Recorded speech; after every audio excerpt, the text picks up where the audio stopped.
साफी और शरीफ ने आखिरी ओवर खींचा। फुल टॉस, धुआंधार, जमीन पर धुआंधार, और साफी और शरीफ ने शायद दिन का सबसे बड़ा जड़ा और करेन केसी के चौड़े और बहादुरी भरे कंधों ने नेपाल को फिर से जीत दिलाए। शेरी की तरफ से कितना बड़ा झटका और गलती। फुल टॉस,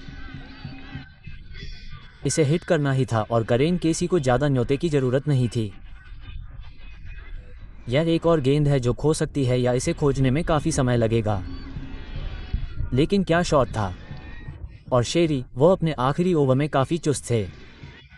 लेकिन अब 11 गेंदों में सिर्फ 19 रन चाहिए। ये फिर से नेपाल की तरफ मुड़ रहा है। फैंस इसे जानते हैं। वे अब तनाव महसूस कर सकते हैं और मुझे लगता है कि अभी नेपाल बॉक्सी में है। 11 गेंदों में जीत के लिए 19 रन चाहिए। यॉर्कर, लेकिन यह ऑफसाइड में चली गई। रस्सी पर वापस जाती है। बैक बाउंड्री, और करेन केसी के लिए यह पहला इंटरनेशनल है।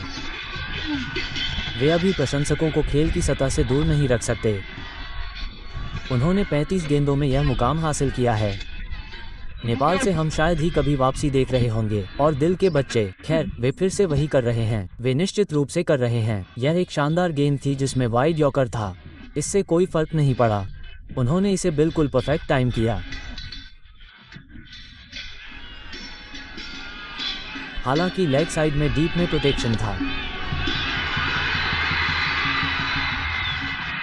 4 और होने जा रहे हैं। उत्साह, दर्शकों में उत्साह का संचार हो रहा है। और करेन केसी ने फिर से ऐसा किया। बनेट की गेंद, वे अब कगार पर हैं। बस 11 और चाहिए। फोरल में यहाँ अविश्वसनीय दृश्य हैं। क्या ये स्कॉटलैंड है या हिमालय? इन प्रशंसकों के साथ यह अद्भुत है। वे आज बिल्कुल शानदार रहे हैं। वे कुछ खास महसूस कर सकते हैं। और करेन केसी इसे प्रदान कर रहे हैं। वो पहली पारी में गेंद के साथ शानदार थे, है ना? और वो यहाँ बल्ले से सबसे चमत्कारी वापसी कर रहे हैं। स्कॉटलैंड पर पूरा दबाव है। उन्होंने अब तक की सारी मेहनत लगभग पूरी कर ली है। क्या वो अपना धैर्य बनाए रख सकते हैं और जीत हासिल कर सकते हैं? बलिंगटन ने अनुभवी शेयर के साथ एक और लंबी चर्चा की। वो ब्रोको के लिए गए। लगातार 3 गेंदें। वो आदमी टीवी गैंट्री को किस दे रहा है। अब 9 में से 11 जीत के लिए मैदान के नीचे चला गया। क्या लामाचानी दूसरी बार वापस आ सकते हैं? मुझे नहीं लगता। ओह, मिसफील्ड। वो करेंगे ड्रामा। यहाँ 4 पर और ड्रामा जरूर होगा। केसी को कमेंट्री टेंट में वापस लाया जाएगा। हम पूरे दिन इसकी तैयारी कर रहे थे। हमें शानदार फिनिश का इनाम मिल रहा है। शेरी अब कहाँ गए?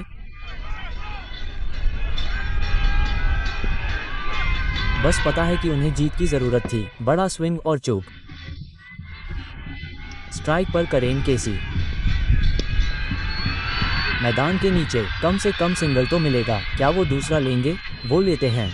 करेन केसी का दिलचस्प फैसला। मुझे नहीं लगता कि स्कॉटलैंड को इससे कोई खास परेशानी होगी। ये सबसे खराब नतीजा नहीं है। अनुशासित। और अब आप देख सकते हैं कि सभी तैयारियां चल रही हैं। हर जगह फील्डर दौड़ रहे हैं। वॉट का बोलबाला है। वे अब अपनी पोजीशन में आ रहे हैं।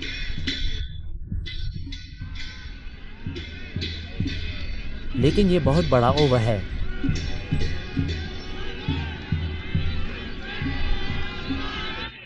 आखिरी ओवर आ रहा है। रामचनी आउट हो गए। यह एक और ट्विस्ट है। यह एक और मोड़ है। मोन्जी डटे हुए हैं और केसी नॉन स्ट्राइकर एंड पर फंसे रहेंगे क्योंकि रिडगिन डार्क क्रीज पर आते हैं। आप मार्क वॉर्ड को 10 ओवर के किसी भी स्पेल में विकेट के बिना नहीं रख सकते। और उन्होंने जवाबी हमला किया। वाह वाह, क्या पल था। उन्होंने उस मौके पर अपनी लंबाई पीछे खींची।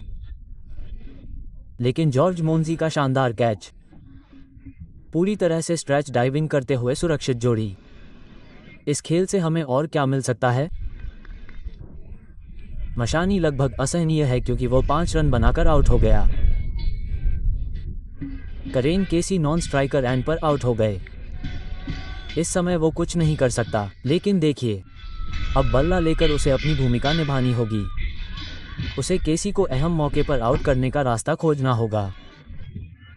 क्या धकाल लेग साइड पर सिंगल ले पाएगा? यह निश्चित रूप से वाइड होगा। ओह, स्कोर बराबर करने के लिए अब शायद 4 रन हो सकते हैं। केसी अगर डाल सिंगल ले पाता है, पता नहीं क्या चाहिए था, शायद लेग स्टंप। एक और गेंद आ गई। 5 गेंद बाकी हैं। जीत के लिए 6 रन चाहिए। सिंगल नहीं मिल रहा। डेविडसन का शानदार कैच और करेन केसी का जोरदार कॉल। कोई रन नहीं। ओह बॉय, तो यह वाइड है। अभी भी 4 वैध गेंदें बाकी हैं। किनारा लेकर सिंगल के लिए गई। शॉट थर्ड पर खिलाड़ी काफी ऊपर है, बहुत गहराई में। करेन केसी को इसे जीतने का मौका मिलेगा। एक चौका इसे बराबर कर देगा। एक वॉक ऑफ मैक्सिमम होगा। जीत के लिए 5 रन चाहिए। मुझे लगता है कि यहाँ केवल एक ही जवाब होगा। केसी के लिए चौके या और उसके पास ऐसा करने के 3 मौके होंगे। खैर, मार्क वॉट के कंधों पर वाकई दबाव है। हम करेन केसी के चौड़े कंधों की बात करते हैं। मार्क वॉट के भी चौड़े कंधे हैं। उसके पास क्या है? लेग साइड में डीप में 3 आदमी। जीत के लिए जमीन पर फेंका गया। यह मैदान पर सबसे लंबी गेंद है। एक बाउंस रोप के अंदर गिरती है और नेपाल के फैंस पिच पर हैं। उन्हें लगा कि यह पूरी तरह से चला गया है। अंतिम परिणाम 2 होगा। जीत के लिए 3 होने जा रहे हैं। नेपाल के लिए अब कोई भी बाउंड्री चलेगी। बस 2 गेंदें बाकी हैं। अरे बाप रे, अरे अगर ये 2 हफ्ते ऐसे ही रहने वाले हैं तो मैं नहीं झेल पाऊंगा। हे भगवान, घर पर दिल की धड़कन महसूस करो, या अगर तुम मिल पा रहा हो, मेरी धड़कन 160 के आसपास है, हिल भी नहीं रही। 2 गेंदें बाकी हैं। जीत के लिए 3 हैं। कोई भी बाउंड्री चलेगी। ये लेग साइड में काम कर गया है। उसे 1 मिल जाएगा। क्या उसे 2 मिल सकते हैं? रन आउट का मौका हो सकता है। केसी टन मिस फील्ड शेयर करें। स्कोर कम से कम बराबर है। हम सुपर के लिए तैयार हैं और वे फिर से संघर्ष कर रहे हैं और जीत के लिए बस 1 ही बचा है। खैर, मुझे नहीं पता कि इस समय खिलाड़ी कैसा महसूस कर रहे हैं। उन पर दबाव का क्या असर हो रहा है। आखिरी गेंद पर थोड़ी मिसफील्ड भी हुई। यह नेपाल का क्लासिक गेम है ना? बिल्कुल वैसा ही जैसा आप उम्मीद करते हैं। स्टुअर्ट लॉ युग। मुझे उम्मीद है कि इस भूमिका को निभाने से पहले उन्होंने अपने कार्डियोलॉजिस्ट से जांच करवाई होगी, क्योंकि आने वाले महीनों और सालों तक आपको यही करना होगा। स्कोर बराबर है। नेपाल सामान्य समय में इसे नहीं हार सकता। वे इसे जीत सकते हैं। कोई भी रन चलेगा। और अब लगभग पूरा मैदान नेपाल के लिए आ गया है। वाह, क्या खेल था।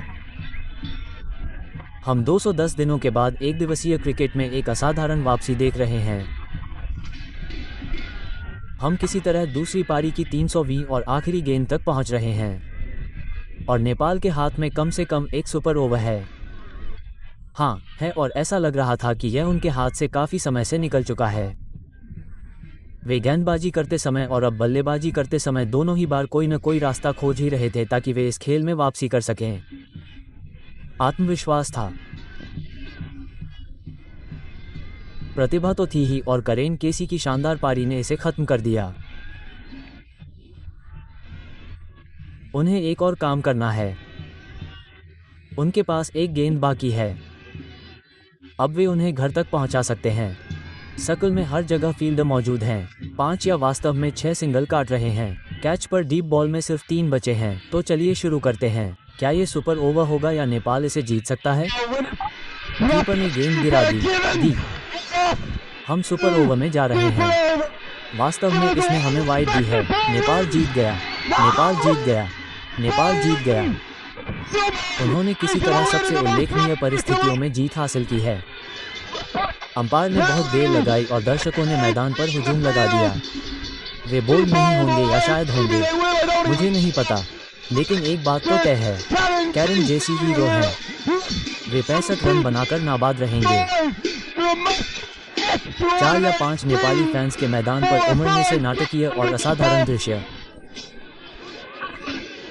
स्कॉटलैंड ने क्रिकेट का सबसे असाधारण खेल हार दिया है और कैरन केसी को सैकड़ों लोगों ने ऊपर उठाया हुआ है और मुझे यकीन नहीं है कि वे मैदान से उठ भी पाएंगे। वाह, क्या फिनिशर थी। सब कुछ कंफ्यूज था। मुझे नहीं लगता कि मुझे पता भी है कि क्या हुआ, लेकिन यह एक तरह से था, फिर दूसरा, फिर वाइड दिया गया। हे भगवान, वे बच जाएंगे। उन्हें हीरो की तरह तालियां दी गई हैं। दोस्त ने सदियों से खेल जीता है। मैच में केवल एक ही खिलाड़ी होगा। वो आदमी उन्हें प्रतीकों के साथ तालियां बजा रहा है। क्रिकेट का सबसे अविश्वसनीय खेल जिसे मैंने अब तक देखा है। चलिए एक बार फिर देखते हैं। वो गेंद को पैड से टकराकर पार कर गया। मुझे आश्चर्य है कि अंपायर मिल का यह अविश्वसनीय फैसला था। उसे यह फैसला देने में बहुत समय लगा और स्कॉटलैंड सुपर ओवर का जश्न मना रहा था। बस इस रिप्ले को आगे बढ़ाएं। अगर हो सके तो इसे आगे बढ़ाते रहें। रिच डाको ने कहा नहीं, अपने अंपायर को देखिए, वो वाइड का इशारा कर रहे हैं। मुझे लगता है कि स्कॉटलैंड एक विकेट से जीत जाएगा क्योंकि आप बिना विकेट के नहीं जीत सकते। मैदान में चारों ओर भारी भ्रम है और उसके बाद पिच पर हुए अतिक्रमण को देखिए। भावनात्मक, अविश्वसनीय दृश्य, ऐसी चीजें जिन्हें आप लेखिया बना नहीं सकते। और अभी मुझे लगता है कि खेल खत्म हो गया है।